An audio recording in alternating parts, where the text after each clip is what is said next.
Assalamualaikum. In this session, we will learn the basics of object-oriented programming approach in C++. In OOP, which is a short form of object-oriented programming, we use objects and classes. OOP का concept जो है वो real world से derive किया गया है. Real world में आपके अराउंड बहुत से ऑब्जेक्ट्स हैं. An object can be a person और अ थिंग और अ प्लेस. जैसे फॉर एग्जांपल स्टूडेंट जो है वो एक ऑब्जेक्ट है. इसी तरह डॉग जो है वो भी एक ऑब्जेक्ट है. अगर आप थिंग्स में देखें तो कार जो है वो एक ऑब्जेक्ट है. इन सब ऑब्जेक्ट्स की कुछ ना कुछ प्रॉपर्टीज एंड एट्रीब्यूट्स हैं. ठीक है, जैसे फॉर एग्जांपल अगर आप कार की एग्जांपल लें तो इसमें कार का मॉडल, उसका कलर, कार की प्राइस, उसकी इंजन पावर, ये उसकी एट्रीब्यूट्स हैं जो उस कार को डिफाइन कर रही हैं. इसी तरह उस कार का कुछ बिहेवियर भी होगा, जैसे कि कार स्टार्ट होती है, एक्सेलरेट होती है, रिवर्स होती है, स्टॉप होती है. ये उस कार का बिहेवियर है. तो जितने भी आपके अराउंड ऑब्जेक्ट्स हैं उनकी कुछ प्रॉपर्टीज़ हैं एंड कुछ बिहेवियर हैं जो उनको डिफाइन करते हैं. तो यही कॉन्सेप्ट जो है वो ऑब्जेक्ट का प्रोग्रामिंग में भी यूज़ किया गया है, जिसमें आप हर एंटिटी को एक ऑब्जेक्ट की तरह ट्रीट करते हैं. Now what is a class? Class is a collection of objects with similar properties and behavior. Class जो है वो बेसिकली एक टेम्पलेट है फॉर ऑब्जेक्ट. जैसे फॉर एग्जांपल आप कार की एक क्लास बनाते हैं जिसमें आप उसके एट्रीब्यूट्स डिफाइन करते हैं एंड उसका बिहेवियर डिफाइन करते हैं. उसके बाद आप उस कार की क्लास से जितने मर्जी ऑब्जेक्ट बना लें. फॉर एग्जांपल एक आपने होंडा सिटी के लिए एक ऑब्जेक्ट बना लिया, उसकी प्रॉपर्टीज डिफाइन कर दी. देन आपने जो है वो सिविक का कोई मॉडल है, उसके लिए जो है आप एक ऑब्जेक्ट बना लिया. देन आपके पास कोई और कार है, उसके लिए आपने ऑब्जेक्ट बना लिया. तो कार जो है वो बेसिकली एक जेनेरिक टेम्पलेट है जिससे आप ऑब्जेक्ट्स बना सकते हैं. ऑब्जेक्ट ओरिएंटेड प्रोग्रामिंग अप्रोच के बहुत से फ़ायदे हैं, जिसमें सबसे पहला ये है कि आपका प्रोग्राम जो है वो मोर ऑर्गेनाइज्ड फॉर्म में लिखा जाता है. आपके प्रोग्राम की रीयूजेबिलिटी बढ़ जाती है. आप एक क्लास डिफाइन करते हैं और उसके आप बहुत से ऑब्जेक्ट्स बना सकते हैं. सो आपको बार बार जो है वो कोड रिपीट नहीं करना पड़ता. इसके अलावा अगर प्रोग्राम में कोई प्रॉब्लम आती है, कोई बग आता है, तो आपको पता है कि जो आपका ऑब्जेक्ट प्रॉब्लम क्रिएट कर रहा है, आपने जस्ट उसकी क्लास को चेक करना है. आपको पूरे प्रोग्राम को चेक करने की ज़रूरत नहीं पड़ती. अब अगर हम इसके सिंटैक्स की तरफ आएँ, इसका जो सिंटैक्स है वो स्ट्रक्चर के सिंटैक्स से बहुत सिमिलर है. ठीक है, जिस तरह आप स्ट्रक्चर पहले डिफाइन करते हैं, इसी तरह आपने क्लास के कीवर्ड के साथ आगे क्लास का आइडेंटिफायर, ये कोई भी आप जो है वो क्लास का यूनिक नेम रख सकते हैं. एंड देन कर्ली ब्रेसेस के साथ आपने क्लास की बॉडी डिफाइन करनी है एंड क्लास के एंड में टर्मिनेटर मस्ट लगाना है. इस क्लास के अंदर जो है वो आप जो भी एट्रीब्यूट्स और जो भी बिहेवियर डिफाइन करेंगे वो सारा क्लास की बॉडी के अंदर डिफाइन करेंगे. देन जब आप क्लास का ऑब्जेक्ट बनाते हैं तो वो आप अपने मेन प्रोग्राम के अंदर बनाते हैं, और ऑब्जेक्ट बनाने के लिए आप क्लास के नेम के साथ ऑब्जेक्ट का नेम डिफाइन करते हैं. और उसके बाद ऑब्जेक्ट बनाने के बाद जो है आपने जब भी कोई क्लास का फंक्शन या मेंबर एक्सेस करना हो तो आप उसके लिए डॉट ऑपरेटर यूज़ करते हैं. अब हम जो है एक एग्जाम्पल करते हैं, प्रैक्टिकल एग्जाम्पल, जिससे हमें क्लास एंड ऑब्जेक्ट का कॉन्सेप्ट और ज़्यादा क्लियर हो जाएगा. हमने काफ़ी प्रोग्राम्स जो हैं वो सर्कल पे बनाए हैं, जिसमें हमने सर्कल का रेडियस लिया है और हमने उसका एरिया फाइंड आउट किया है. तो उसी प्रोग्राम को हम OOP के कॉन्सेप्ट से करते हैं. अब अगर मैं एक क्लास बनाती हूँ सर्कल की,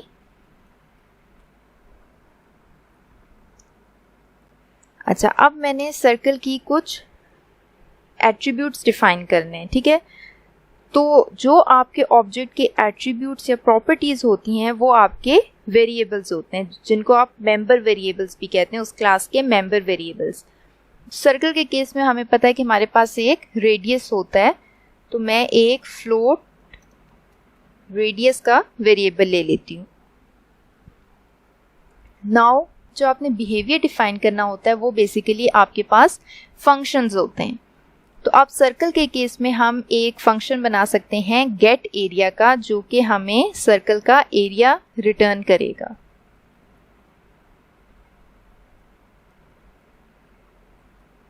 इसके अंदर हम फॉर्मूला लगा देते हैं।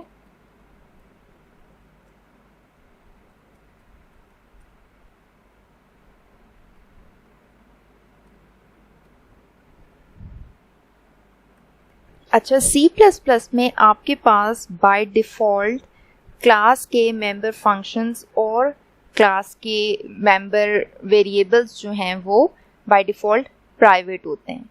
प्राइवेट क्या है? प्राइवेट एक्सेस मॉडिफायर है, जिसका मतलब ये है कि आप वो वेरिएबल सिर्फ जो है वो क्लास के अंदर ही यूज़ कर सकते हैं। क्लास से बाहर आप उन वेरिएबल्स को एक्सेस नहीं कर सकते। तो इसलिए यहाँ पे मैं डिफ़ाइन कर देती हूँ कि मेरा ये जो मेंबर वेरिएबल है और ये फंक्शन है ये पब्लिक कर दे। पब्लिक भी एक एक्सेस मॉडिफायर है, जिसका मतलब है कि आप क्लास के वेरिएबल और फंक्शन को क्लास से बाहर भी यूज़ कर सकते हैं। ठीक है, तो इनिशियली मैंने इसको पब्लिक कर दिया। अब आपका मेन फंक्शन स्टार्ट होगा। मेन फंक्शन में आप सर्कल का जो है वो एक ऑब्जेक्ट क्रिएट करेंगे। ऑब्जेक्ट के लिए हमें पता है क्लास का नेम एंड देन ऑब्जेक्ट का नेम, जो कि मैं C1 रख रही हूँ। ठीक है, अब मैंने जो है इस ऑब्जेक्ट का ये जो मेरे पास सर्कल 1 है, C1 है, इसका एरिया फाइंड आउट करना है। तो सबसे पहले मुझे इसका रेडियस सेट करना पड़ेगा। ठीक है, तो इस वाले रेडियस की वैल्यू एक्सेस करने के लिए आप C1 डॉट रेडियस और यहाँ पे आप कोई वैल्यू असाइन कर सकते हैं। नेक्स्ट, अब आपने ये वाला फंक्शन कॉल करना है ताकि आप उसका एरिया फाइंड आउट कर सकें। तो हम यहाँ पे सी आउट करा देते हैं C1 dot get area.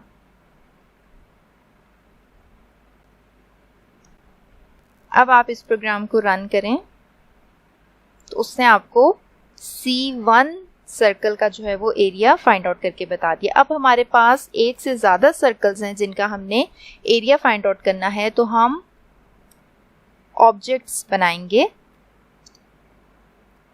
C2 और एक मैं बना लेती हूँ सर्कल C3। अब ये देखें, जिस तरह से आप कोई वेरिएबल डिफाइन करते हैं उससे पहले उसकी डेटा टाइप बताते हैं, तो ऑब्जेक्ट के साथ भी आप इसी तरह से क्लास का नेम लेते हैं कि ये वाला जो ऑब्जेक्ट है वो इस क्लास से बिलोंग कर रहा है। जिस तरह स्ट्रक्चर के केस में हमने कहा था कि स्ट्रक्चर जो है वो एक यूज़र डिफाइंड डेटा टाइप है, इसी तरह क्लास को भी आप user defined data type consider कर सकते हैं कि ये ऑब्जेक्ट जो है वो इस टाइप की क्लास का ऑब्जेक्ट बनाया है। अब यहाँ पे मैंने 3 ऑब्जेक्ट्स बनाए हैं, तो मैं जाहिर है अब तीनों का रेडियस डिफरेंट हो सकता है। C2 का जो है वो मैं रेडियस कुछ और सेट कर देती हूँ और इसी तरह C3 का जो रेडियस है वो एक हम डिफरेंट वैल्यू सेट कर देते हैं।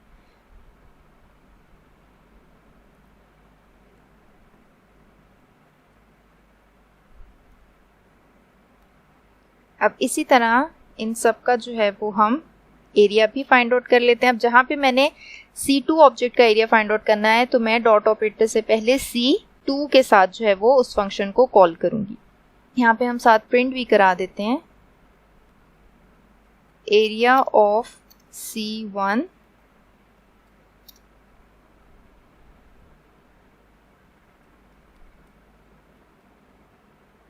Next area of C2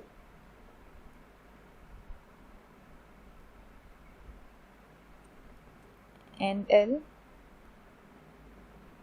next area of C3।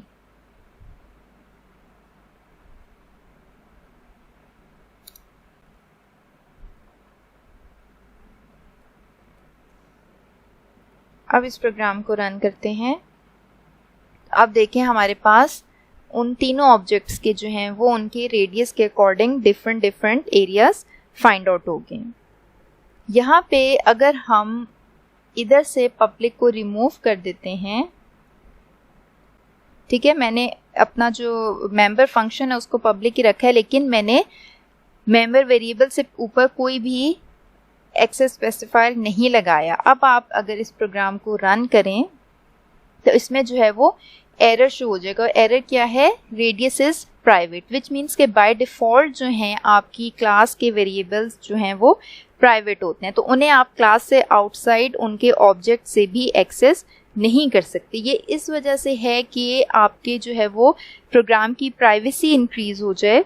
आपके ऑब्जेक्ट का जो डाटा होता है वो सेंसिटिव डाटा होता है, तो आप बाहर ऑब्जेक्ट्स उस मेंबर वेरिएबल को एक्सेस ना कर सकें, इसलिए बाय डिफ़ॉल्ट आपके जो मेंबर वेरिएबल्स होते हैं क्लास के वो प्राइवेट होते हैं।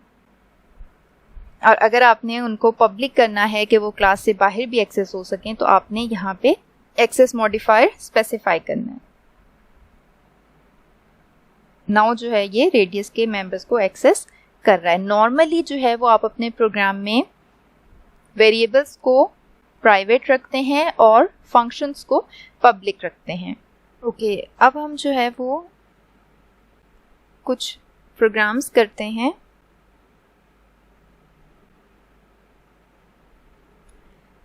हमारे पास क्वेश्चन गिवन है, write a program that declares a class with one integer data member and two member functions in and out to input and output data in data member. Okay,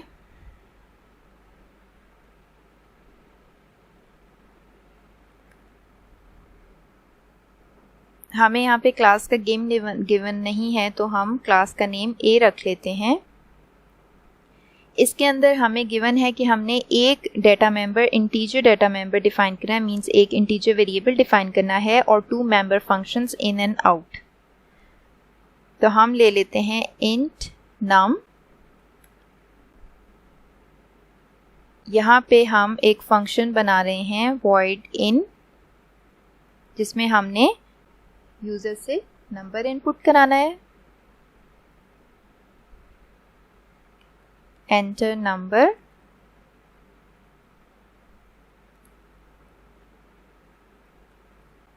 और हम सी इन करा रहे हैं नाम को। नेक्स्ट हमने एक और मेंबर फंक्शन बनाना है आउट का, जिसमें हम इस नंबर की वैल्यू को आउटपुट करा रहे हैं। Cout value of num is num.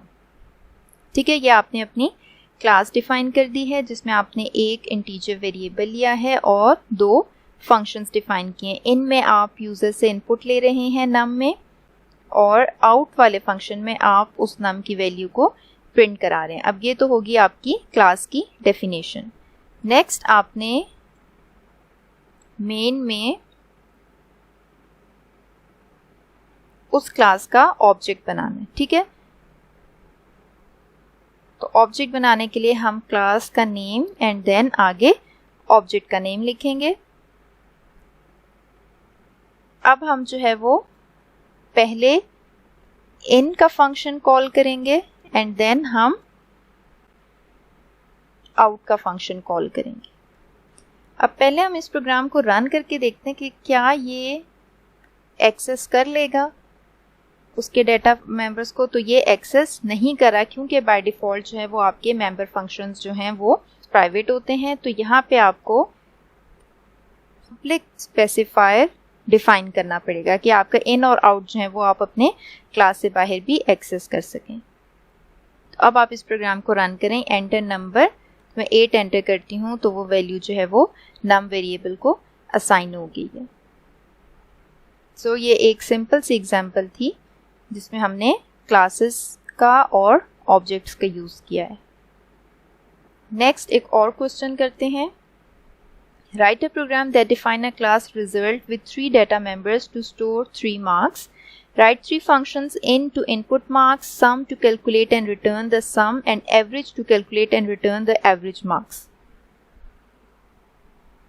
Okay, इसमें हमने जो है वो एक क्लास डिफाइन करनी है रिजल्ट की, जिसमें हमने 3 सब्जेक्ट्स के मार्क्स एंटर कराने हैं। तो 3 हमने वेरिएबल्स डिफाइन करने हैं। उसके बाद हमने एक फंक्शन डिफाइन करना है इनपुट का, जिसमें हम उन 3 मार्क्स के वेरिएबल्स में इनपुट लेंगे, देन सम का, जिसमें हमने उन 3 सब्जेक्ट के मार्क्स को सम करके रिटर्न कराना है, एंड देन एक हम फंक्शन बनाएंगे एवरेज का, जिसमें हमने एवरेज वैल्यू रिटर्न करानी है। तो इस प्रोग्राम को अटेम्प्ट करते हैं।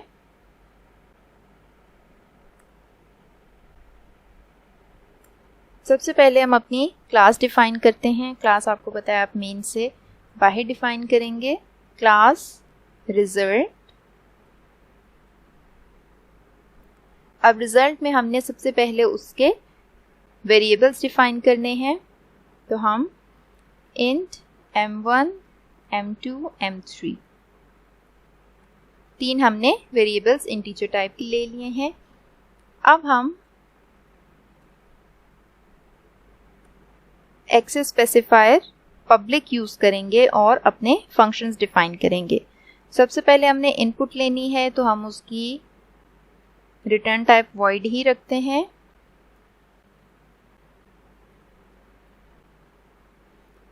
Enter marks of 3 subjects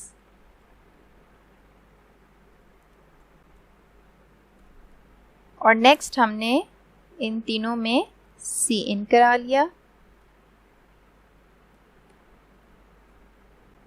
okay, सो ये हमारा फर्स्ट फंक्शन हो गया।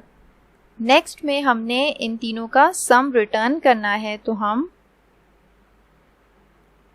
इंटीजर वैल्यू रिटर्न करा देते हैं सम के फंक्शन से, और हम रिटर्न करा देते हैं m1 plus m2 plus m3। यहाँ पे आप कोई वेरिएबल लेके सम उसमें सेव करा के और उस वेरिएबल को भी रिटर्न करा सकते हैं।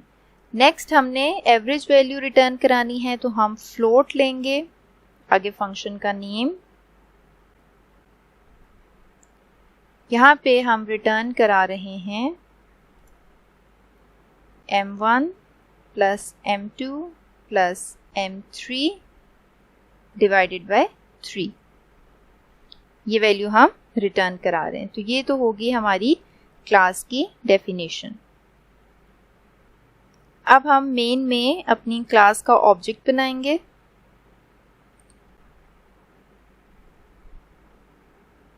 रिजल्ट S1 स्टूडेंट को कंसिडर कर लेते हैं, ठीक है।